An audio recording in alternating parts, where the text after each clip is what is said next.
जंगल में चिड़िया का परिवार रहता था। उस परिवार में शर्मीली, श्याम और चिंटू रहते थे। बहुत दिनों से चिंटू अपने पापा से आम खाने की जिद कर रहा था, इसलिए चिड़िया का परिवार आम खाने के लिए निकलता है। बहुत दूर जाने के बाद उन्हें आम का पेड़ दिखाई देते हैं। वो उस पेड़ पर रुक जाते हैं। चिंटू अपने सामने इतने सारे आम के पेड़ देखकर खुशी से पागल हो रहा था। माँ, पापा, यहाँ तो बहुत सारे आम हैं। मैं आज बहुत खुश हूँ। मुझे बहुत दिनों से आम खाने थे। हाँ बेटा, लेकिन ध्यान रखना, यहाँ कुछ हरे आम है और कुछ पीले। तुम हरे आम ना खाना, वो बहुत खट्टे होंगे। तुम पीले आम खाना, वो बहुत मीठे और स्वादिष्ट होंगे। अब खुश है ना मेरा बेटा? फिर सब इधर उधर जाके आम खाने लगते हैं। चिंटू पेट भर के मीठे और स्वादिष्ट आम खाने लगता है।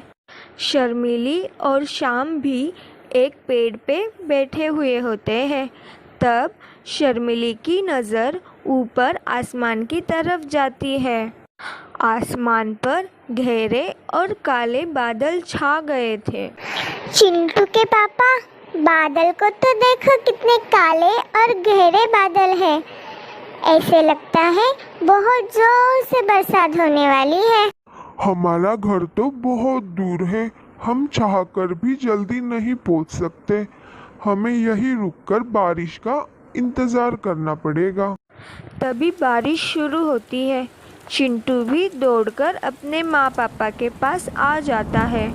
वहाँ थोड़ी दूर पर ही किसान का अपना खेत जोतकर और अपना काम खत्म कर अपने घर जाने लगता है। हवा ठंडी है और बारिश में भीग जाने की वजह से चिंटू बीमार पड़ जाएगा। अब हमें कुछ करना पड़ेगा। वहाँ सामने किसान का एक कमरा है। हम वहाँ जाके रुकते हैं और रुककर बारिश रुकने का इंतज़ार करते हैं।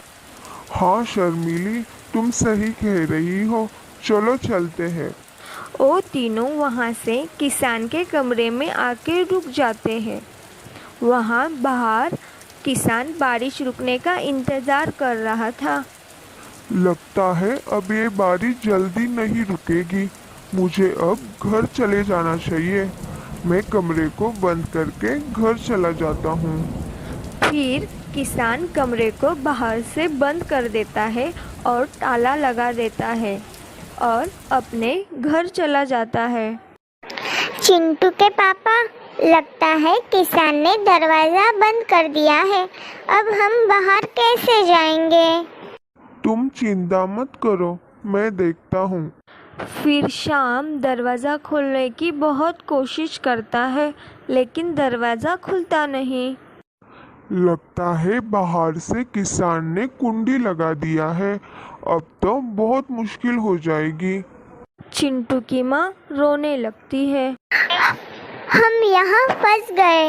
अगर हमें पहले पता होता तो हम यहाँ ना रुकते, हम बाहर ही बारिश में भीग जाते। शर्मीली बहुत रो रही थी।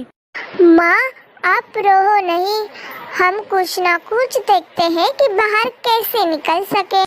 कुछ नहीं होगा बेटा, जब तक किसान ताला खोल नहीं देता तब तक हम यहाँ से नहीं निकल सकते। तभी चिंटू की नज़र ऊपर एक सुराग पर गिर जाती है। माँ, वो देखो, ऊपर एक सुराग है। ये देखकर चिंटू के माँ पापा बहुत खुश हो जाते हैं, लेकिन वो सुराग बहुत छोटा था। अरे चिंटू बेटा, ये सुराग तो बहुत छोटा है, इसमें से हम बाहर कैसे जाएंगे? माँ, ये सुराग छोटा है, लेकिन मैं यहाँ से आसानी से जा सकता हूँ। मैं बाहर जाकर ताला खोलने की कोशिश करता हूँ। चिंटू, ध्यान से जाना, कहीं तुम्हें चोट ना लग जाए। चिंटू उस सुराख में से बाहर आ जाता है। बारिश भी रुक चुकी थी। दरवाजे पर तो ताला लगा हुआ था। ये देखकर चिंटू निराश हो जाता है। चिंटू, चिंटू बेटा, क्या हुआ? तुम बाहर पहुँचे? दरवाजा खुल रहा है कि नहीं बेटा? माँ पापा, ये ताला तो मुझसे खुल ही नहीं रहा। मगर आप चिंता ना करो, मैं अभी किसान के घर जाता हूँ। तुम अभी छोटे हो, तुम ये सब कैसे करोगे? पापा, आप मुझ पर विश्वास रखिए, मैं सब अच्छे से कर लूँगा। संभल कर जाना चिंटू बेटा। चिंटू अकेले ही उड़ते हुए किसान के घर जाने के लिए निकलता है। किसान की बीवी बाहर आंगन में बैठी हुई थी। बाहर बैठकर वो मौसम का मज़ा ले रही थी। तभी चिंटू किसान की बीवी के पास जाता है। आंटी आंटी, अरे ये कितना सुंदर पक्षी है।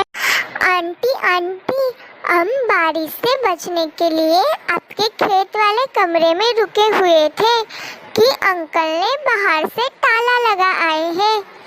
प्लीज मेरे मम्मा पापा को बाहर निकालिए।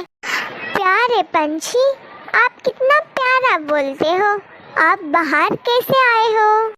छेद से, मैं छेद से बाहर निकला हूँ।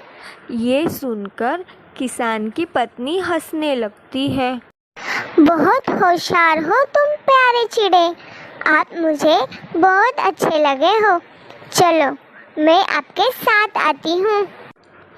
फिर किसान की बीवी चिंटू के साथ जाती है और ताला खोलकर चिंटू के परिवार को बाहर निकालती है।